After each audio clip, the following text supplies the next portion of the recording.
Welcome to the InquiringMinds video podcast. I'm your host, Podcast Guy, and this is a podcast for those of us who have our ear to the ground and talk about what's on our minds and what's going on around us. And today we're coming to you live on location at the Shorts868 Miami home base. Alright. Today's episode is very special. We're talking about businesses and from an entrepreneur himself. We're talking to him and find out more about his business, Shorts868. I'm here with a very special guest, the man himself, Junior Thomas. Welcome to the podcast. What's up, guys? So this is my friend Junior Thomas. I've known him for how long have I known you? Started my job in 2017. So say 2017. So 3-4 years. 3-4 years, yeah. 3-4 years. 4 years. 4 years. Yeah. 2021, see? Head not good. Yeah. Hate numbers. Anyhow, so tell me a bit about yourself. So, I'm 27 years of age. Came to America in 2017. Joined the Coast Guard. Been in the Coast Guard since. And yeah, that's about it. You're one of the lucky ones. Would you like to introduce what Shorts868 is? So, Trini Shorts868 is basically a sneaker store, online sneaker store that I created, I think maybe 2019, I think it's 2019, 2 years ago. So, what kind of business is Shorts868? So, well, the name is actually Trini Shorts868. So it's basically a sneaker store, an online sneaker store.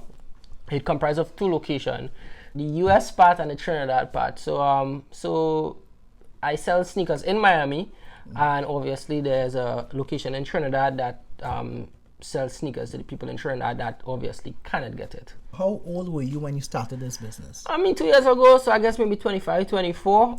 Yeah, so that was not just recently. Okay, and what made you start this business? So sneakers always been a passion of mine ever since, because when I was smaller we didn't really have much, right? So having a sneaker, I would have one sneaker to do everything, so I would church, school, and I never used to really go to church that much, but church, school, going down the road, one sneaker to everything. I know people would make fun of you and one sneaker it's dirty, it beat down, but I used to be window shopping all these sneakers and sports and game, all these the places that you thought used to have good things in Trinidad. I used to be window shopping all these Jordans and the East Bay magazine and all these different things. So yeah, and I just grew a passion for sneakers, and one day I always used to say one day I would have enough money to buy whatever sneakers I want.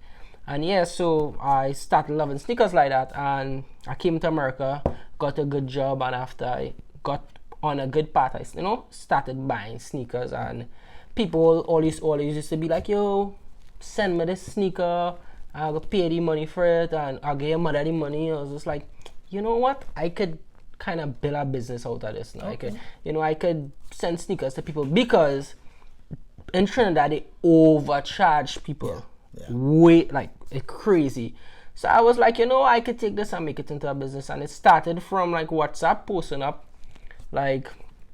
a picture of a sneakers that would drop next week, hey, let me know if anybody want anything. And I started getting in a lot of orders because, as I said, the prices was way lower than everybody. I kind of did my research, all the online pages, the stores in Trinidad, and I would say, okay, which sneaker store is the cheapest, which is the most expensive, and so just to check the competitor prices. Exactly, and try to base my prices. That's how you set your prices. Yes. Okay, that's pretty cool. How would you class your business? For example, is it provide a service? Does it provide Okay, so I try to give 2 things to my customers: authentic merchandise, authentic sneakers, everything. So when you get something from Shorts, you don't have to question it. You know that your thing good. And the other thing is customer service. So my customer service isn't like a customer service. So I try to give a relationship to the customers. So when they message the page, it's not like a kind of generic answer you get in. It's not. I try to give you, because at the end of the day, spending your money, and I'm not as high class yet where you're gonna be paying credit card and stuff. So most likely you're gonna be paying money up front, and like sometimes it might be you never made a purchase from the store yet. So I try to make the people feel as comfortable as possible. I try to show the people like, okay, this is my life, and try to give them an insight into what I do. So make them feel a little more comfortable when they're spending the money, because I don't want them to feel like, I just taking the money and that is it. So exchange of good and service. So I think that's how I would class my business as like a good customer service based business. Good customer service based business, yes. So do you have a motto or a creed for your business and one that you live by? 100% authentic. That's my motto, and if you want it, I'm gonna try to find it, because some of my customers be asking me for some things like, yo, chill, that dropped a long time ago. But my biggest thing is 100% authentic. Even if it's a socks, you get it from the Nike store or a reputable store. Is it correct word? Yeah, reputable. Reputable. Reputable. Right, so you get it from a good source. You get it from the time you put it on your foot, you're good. So I think that's the biggest thing with me. Like 100% authentic. What is your motivation? Like, what drives you? Yeah, as I said in the beginning, so my motivation comes from my past struggles. You sit at night and think about the things that you never had. Like think of, like when you had it bad to the point where you couldn't even think about something like this, right? You couldn't even think about having more than 3 shoes.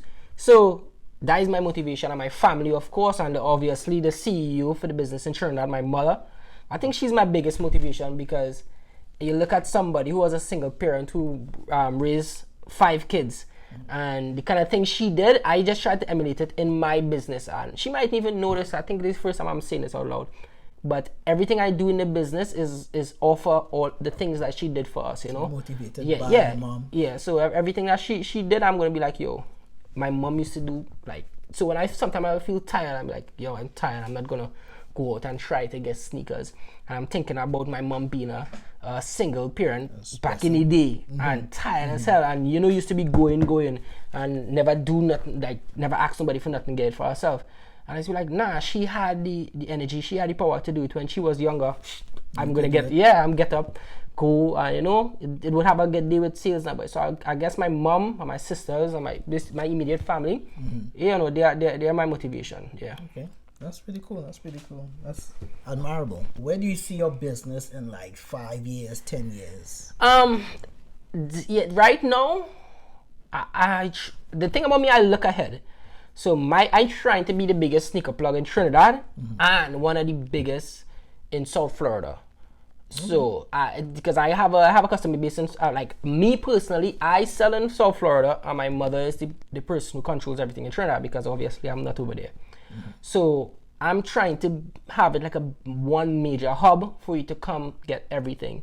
So I'm honestly, in 5 years, I'm not gonna like try to see like I'm gonna try to be Foot Locker or something like that. But I want to be one of the stores that you want something, you're gonna get. You're gonna come. So you'll be a go-to, sneakerhead go-to. Would you consider yourself to be like a sneakerhead, or just a sneaker fan, or just like? I think I wouldn't say I'm 100% sneakerhead yet. I am a sneakerhead to a lot of people. Some certain, but like there's people like Flame Stores, all these other guys who know every single thing. I look up to them. I look at their videos. All these guys up here. That's what I'm trying to be. Right now I don't know everything, but I'm learning. I'm trying to master my craft, and I always say this: like, in order for me to bring the best value to Trinidad, the best value to Miami, the best value to my customers all over, is to master my craft, is to master what I'm doing. And in order for me to master my craft, I have to be a master sneakerhead. I have to know everything about every sneakers, and I'm trying to get there, but I'm not there yet. But I'm getting there. So I'm maybe like I'm my self-proclaimed level 3 sneakerhead. So how would you measure success? Like, would it be to be as big as Foot Locker or Francis Fashion, to be a brick and mortar franchise? I think it's completely away from what you're thinking. Okay, so I guess it's let me explain, because it's kind of different. My success it's kind of hard. It's just I think I measure it by, okay, I must be on the ground of wherever I'm selling. I must be the go-to guy. Okay. So when you think about you need a sneakers, you're thinking about me. So even if it's Trinidad, even if it's Miami, New York, wherever I'm going to be selling, wherever I'm selling now, when you think about sneakers, you think about me. Because it's kind of hard to think about this store, even though there is a store in Trinidad, it's kind of hard to try to measure the success with a store, because if you look at it, stores are kind of technically going out of style, and the online is kind of killing it right now. So I don't want to measure my success like that, and boom, 10 years from now, like stores is down. So I want to measure it by my name. Everyone knows my name. Everyone knows like Trini Shorts868. This is you're gonna get shoes, apparel, anything there. That's what I want to measure my success by. Yeah. What would you say to yourself looking back? If you could go revisit yourself in the past, like when you, like the time you spoke of earlier, when you didn't have any shoes on your foot, what would you tell yourself? I mean, it's kind of a vague question, but it's kind of crazy. Like back then, when I didn't have nothing, just don't focus on that yet. However, always keep it to the back of your mind, because things like that do give you motivation. Yeah, so, right, you got to keep that motivation. So use it as motivation. Don't use that envy to do wrong stuff. Don't go out there and do, especially how things are in Trinidad right now. And I want to talk to the Trinidad and people who going to be listening. Like, even though how things really bad, like really bad financially for Trinidad, even though like it might be hard to cop that sneakers right now, though, go and do something wrong. Don't go and bust that chain or do some kind of craziness to get the money. It would come. And once you put your mind to it, once you put your mind to your craft, even if your craft is going to work, once you put your mind to that, eventually it will come. So don't try to rush it. Just let it happen, and whatever plan God has for you, it will come through. What's your socials? How can you be reached? So my one page for the Miami and the Trinidad people, so it's Trini _868. Wait, Trini _ Shorts868. You know, on that page, you'll see. That's Instagram. That's Instagram. On Facebook too is the same thing. Okay. WhatsApp is 646-875-1125. Feel free to message me, ask me anything. Yeah, so you could get apparel. You can big up my boy, Urban Vision. Yeah, you get glasses stuff there, anything glasses. He have his own clothing line coming out too. He have a lot of stuff coming out. You know, big up Team Fresh. He already have his established clothing lines. You know, big up guys, big up them guys. And if you want stuff, just go hit me up. Yeah, and you can get anything you want. Wait, most things. Most things. All right, just working on the work in progress, right? Yeah, it is a work in progress. Yeah. All right, so that's good. That's pretty good. So thank you for joining me here. Yeah, man. Yeah, ting. Right, nice meeting you guys. We're gonna try this. Maybe do this again. Talk about different topics. You guys gonna see a lot of me, because homeboy left right next door. Right next door. Right, you know. So yeah, the Tropical Libra Studios is close by. Right next door. It's close by. So yeah. I see him Anyhow, so thank you so much. Yeah, man. Of course, this has been another episode of Inquiring Minds podcast. In today's episode, we spoke to Junior Thomas, who is the founder of Trini Shorts868. I like the song of that. Online sneaker store. All right. So thank you so much, and join us on the next episode.